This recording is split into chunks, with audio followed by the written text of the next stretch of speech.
Today, it's Texas Tech and Texas. And now, with all the pregame analysis from the best, this is KMAC Red Raider Nation's Countdown to Kickoff, sponsored by Terry County Tractor. Good morning and welcome into Red Raider Nation's Countdown to Kickoff. David Collier here in studio, our Eric Kelly there in Austin as we get you ready for the Big 12 opener between Texas Tech and Texas, which kicks off 30 minutes from now right here on KMAC. Coming up, talk about the secret weapon to a sunny day for the Red Raiders there in Austin. Also ahead, Longhorn radio color analyst Roger Wallace joins us for a closer look at this year's Texas team. And later, Phil Mayer, also in Austin, joins Eric for an on-the-road edition of Fill in the Blank. Now, this is the 71st meeting between these two schools. Just 7 all-time wins in Austin for the Red Raiders, but they have come away with 2 wins in their last 3 trips to DKR Texas Royal Memorial Stadium. Texas football has been a team that the Red Raiders have found tough to beat in recent years. Of course, Texas Tech, a current 3-game losing streak against those Longhorns. Matt Wells 0-2 against them during his time in the red and black. Tech will not only look to go 4-0 with a win this weekend, but also erase those bad memories of that blown 15-point lead with just over 3 minutes left last year here in Lubbock.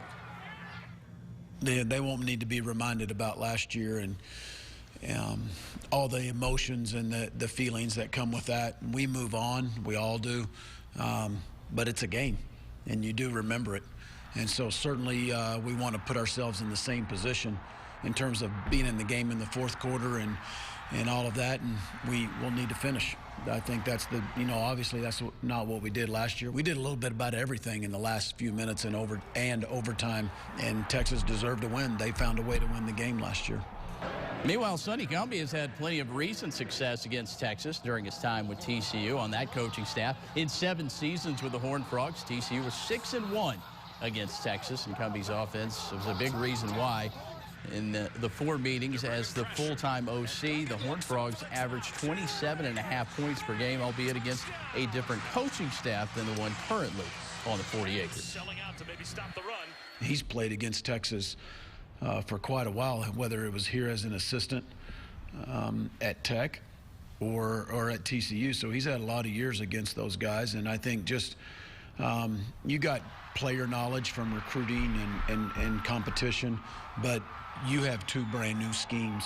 You could probably throw a little bit of that out the window, just from that standpoint. It's the same players, but the scheme and everything, I think probably the mentality and the mindset's a lot different than what it has been. And so it's experiences that you can learn from and draw from in terms of preparation, in terms of what to tell our guys to expect. But, all that stuff has been done in the past, and we've got a tough road to sled on Saturday. And from a guy that's had his fair share of fun against the Longhorns there in Austin, to a guy that's probably been trying to have his fair share of fun the last few days in Austin as well. We joined Eric Kelly live from DKR Royal Memorial Stadium. Hey there, Eric. How you doing this morning?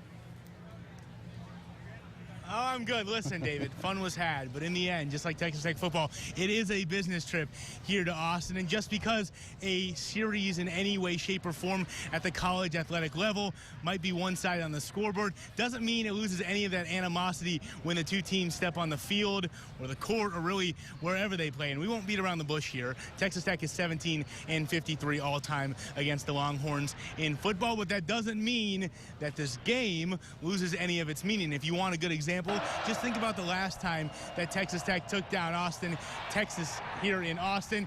You had the Red Raiders winning, T.J. Baxter touchdown, immediate horns down, and then Dwayne Johnson Jr. planted the flag. And even now, you think about all the talk about Texas going to the SEC and leaving the Big 12. Of course, Kirby Hocutt mentioned the plan is still to play the Longhorns as a non-conference game. But despite that, it's clear the Red Raiders will still want to send a statement on behalf of the Big 12.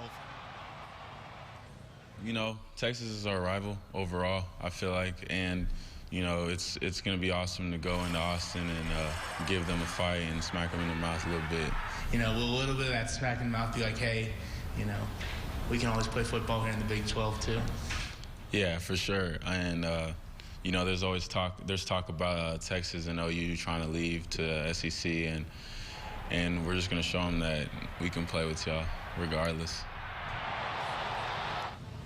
And with that, we bring in EverythingLubbock.com's Phil Mayer for our first ever live edition of Filling in the Blank. Truly a momentous day here in Austin, Texas. Okay, Phil, so we heard Easy talk about punching them, Texas, in the mouth. It's what they want to do. It's a thing that Arkansas has already done this year. The Longhorns, one loss.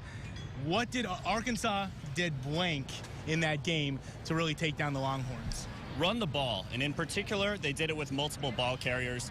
The Hogs had 5 players with at least 40 yards, and what's more, they all did it on impressive efficiency, averaging better than 6 yards per carry. So it wasn't just one great running back doing all the damage. It took spreading it around to get the job done.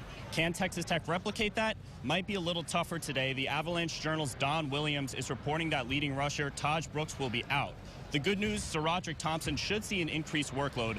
Last season's leading rusher only had 4 carries last week, but he should be in for more today. It's going to be important for SaRodorick Thompson to join Xavier White, Chad Townsend, whoever else is carrying the ball, to get 4 or 5 yards per carry instead of just running it into the line and banking on breaking a big one. Yeah, and losing Taj is tough, but listen, we've seen SaRodorick do this before against the Longhorns. Last year, had a big game, including that long touchdown rush that we thought would be the difference, and then even the year before in Austin also scored a touchdown, so it will be very important. Obviously, the Taj Brooks loss hurts, but that just means you put in your other bell cow back to get a lot of those carries. David? We appreciate it, Eric. Yeah, and Phil did so great with his first fill in the blank. We're going to have you guys back in a bit. Right now, though, time for our first quick break here on Countdown to Kickoff. Coming up, we break down Steve Sarkisian's Longhorns with KXAN Sports Director Roger Wallace. And later, we make some magic with markers with another edition of Board Games.